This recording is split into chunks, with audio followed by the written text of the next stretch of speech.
بچوں کی اسلامی اور اخلاقی تربیت سے متعلق ایک اہم چیز یہ بھی ہے کہ والدین جب اپنے بچوں کی تربیت یعنی دینی اخلاقی تربیت کرنا چاہیں گے تو سب سے پہلے یا اس وقت جب بچوں کی عمر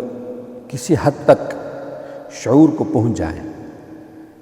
جو ہی ان میں شعور کسی حد تک آ جائے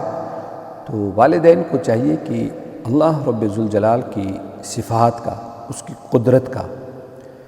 ضرور بچوں کو تعارف کرائیں۔ اس کے لیے سب سے بہترین طریقہ یہ ہے کہ یہ جو اللہ رب ذوالجلال کے اسماء حسنی ہے، جس کو رب ذوالجلال نے وَلِلَّهِ الْأَسْمَاءُ الْحُسْنَى فَادْعُوهُ بِهَا کہ اللہ رب ذوالجلال کے اسماء حسنی کچھ اچھے نام ہیں، ان ناموں کے ذریعے سے اللہ رب العزت کو پکارا کرو۔ هو اللہ الذی لا الہ الا ہو۔ ابھی جو 99 نام حدیث میں بھی آتے ہیں، نبی علیہ السلام نے فرمایا جس نے ان اسماء کو، ان 99 ناموں کو زبانی یاد کیا وہ جنت میں داخل ہو جائے گا۔ تو یہ 99 نام هو اللہ الذی لا الہ الا ہو، الرحمن الرحیم الملک القدوس السلام المؤمن المہیمن العزیز الجبار المتکبر۔ تو کرنا یہ ہے کہ والدین سب سے پہلے خود یہ جو اسماء ہیں ان کا مطلب، ان کی تشریح، ان کی توضیح کو خود سمجھنا شروع کریں۔ جب والدین اس کو اچھی طرح سمجھیں گے کہ العدل کا کیا مطلب ہے، الحکم کا کیا مطلب ہے، المقسط کیوں ہے، مقصد کے کیا معنی ہے، الضار کے کیا معنی ہے، مالک الملک کے کیا معنی ہے، تو پھر یہی جو ان کی تشریح ہے یہ بچوں کو سمجھانا شروع کریں۔ ہم ایک بہت بڑی غلطی یہ کرتے ہیں کہ ہم اس وقت بچے کو کہتے ہیں کہ کیا تو اللہ سے نہیں ڈرتا ہے؟ تو بچوں کے دل و دماغ میں اللہ رب ذوالجلال سے متعلق ایک عجیب سی تصویر دماغ میں بن جاتی ہے کہ جیسے اللہ کوئی نعوذ باللہ من ذالک کوئی ظالم ہے، نقصان پہنچانے والے ہیں، تکلیف دینے والے ہیں، بیماری دینے والے ہیں، موت دینے والے ہیں۔ تو اللہ رب ذوالجلال کے بارے میں انہی چیزوں کا تصور بچوں کے دل و دماغ میں آ جاتا ہے۔ مثلا وہ کوئی غلطی کرے تو والدین اس سے یا بڑے لوگ اس سے کہتے ہیں کیا تو اللہ سے ڈرتا نہیں ہے؟ تو اللہ ڈرنے کی چیز، یہ ایک بہت بڑی غلطی ہم لوگ کرتے ہیں۔ تو میں نے جو رائے دی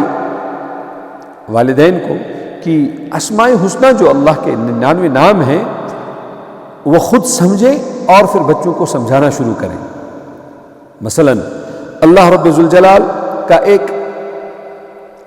نام ہے المنتقم، انتقام لینے والے، لیکن جہاں رب ذوالجلال انتقام لینے والے ہیں وہاں پر العفو، معاف کرنے والے بھی ہیں، الرؤوف، مہربان بھی ہیں، العدل، عدل کرنے والے بھی ہیں، الرب، پالنے والے ہیں۔ تو یہ چیزیں بھی ہم نے اپنے بچوں کو سمجھانا ہے کہ تیرا پالنہار کون ہے، کہ بچہ اگر تو اسی اللہ رب ذوالجلال سے اپنے تعلق کو مضبوط کرے گا، وہ اللہ صرف تیرا کھلانے پلانے والا نہیں بلکہ کائنات میں جتنی ساری مخلوق ہیں ہر مخلوق کے کھلانے پلانے والے حضرت رب ذوالجلال ہیں۔ تو والدین کیا کریں، اسماء حسنی کو، میں تو یہ چاہتا ہوں کہ ہر گھر میں اسماء حسنی تمام بچوں کو یاد ہوں اور معنی کے ساتھ یاد ہوں، ترجمے کے ساتھ یاد ہوں، تاکہ جب کبھی بھی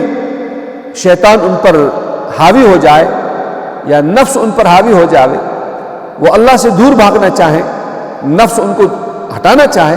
لیکن انہیں اللہ رب ذوالجلال کا مکمل تعارف ہوگا۔ وہ اللہ کون ہے، الولی، جو اسے دوستی کرنا چاہے گا، تعلق بڑھانا چاہے گا، اللہ اس کو اپنا دوست بناتے ہیں۔ اللہ ولی الذین آمنوا یخرجہم من الظلمات الی النور، کہ اللہ پھر اس کا ایسا دوست بن جاتا ہے کہ مشکلوں سے اس کو نکالتا ہے اور راحتوں والی زندگی اسے دے دیتے ہیں۔ اور وہ اللہ وہ کون ہے، وہ الوکیل ہے، وہ القوی، مضبوط ہے، طاقت والا ہے۔ تو اللہ رب ذوالجلال کے جو اسماء حسنی ہیں یہ اپنے بچوں کو یاد کرائیں اور بچوں کو اس کا ترجمہ بھی اور اس کی مختصر تشریح بھی بچوں سے یاد کرائیں۔ تو یہ بچے ابھی جو بچپن سے ہی ان کے بارے میں ان کو جب یہ اللہ کا یہ تعارف ان کو جو ہوگا انشاءاللہ تعالی مرتے دم تک یہ اس چیز کو نہیں بھولیں گے۔ اور میں اکثر و بیشتر یہ بات بھی عرض کرتا ہوں کہ مائیں اپنے بچوں کو بچپن میں کتے سے ڈراتی ہیں، اس کنہیپی سے ڈراتے ہیں، بچھو سے ڈراتے ہیں، کیڑا، بچہ کیڑا ہے ادھر مت جاؤ، وہ زندگی بھر کیڑے سے ڈرتا رہا، سانپ سے ڈرتا رہا، بچھو سے ڈرتا رہا اور کتے سے ڈرتا رہا، اور کبھی مائیں بچوں سے یہ کہہ دیتی کہ بیٹا ادھر سے نہیں جانا، وہاں قبرستان ہے،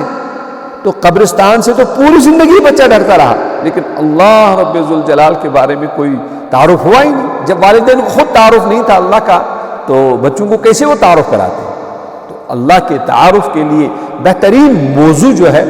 سب سے پہلا موضوع جو ہے وہ اسماء الحسنی کو یاد کیا جائے، اور ان کو ان کے ترجمے کے ساتھ، ان کی مختصر تشریح کے ساتھ اس کو یاد کیا جائے، اس کو سمجھا جائے، اور پھر اپنے بچوں کو بھی سمجھایا جائے۔ تو اگر ہم ایسا کریں گے تو انشاءاللہ تعالیٰ اس کا بہت فائدہ ہوگا۔ ہم نے صرف بچوں کو یہی سمجھایا ہے کہ وہ تو قہار ہے، وہ تو جبار ہے، لیکن جہاں وہ القہار ہے، جبار ہے، وہاں پر الرزاق بھی وہی ہے، فتاح بھی وہی ہے، کشادگی کرنے والا، رزق عطا کرنے والا، شفا بخشنے والا، راحتیں دینے والا، تمہاری حفاظت کرنے والا، وہ اللہ ہے۔ لا تأخذہ سنۃ ولا نوم، پھر اس کے بعد آیت الکرسی ہے۔ تو اللہ کا تعارف کرانا بہت ہی ضروری، جس چیز کا تعارف ہو اسی چیز کی عظمت بھی دل میں آ جاتی ہے، اسی چیز کے بارے میں انسان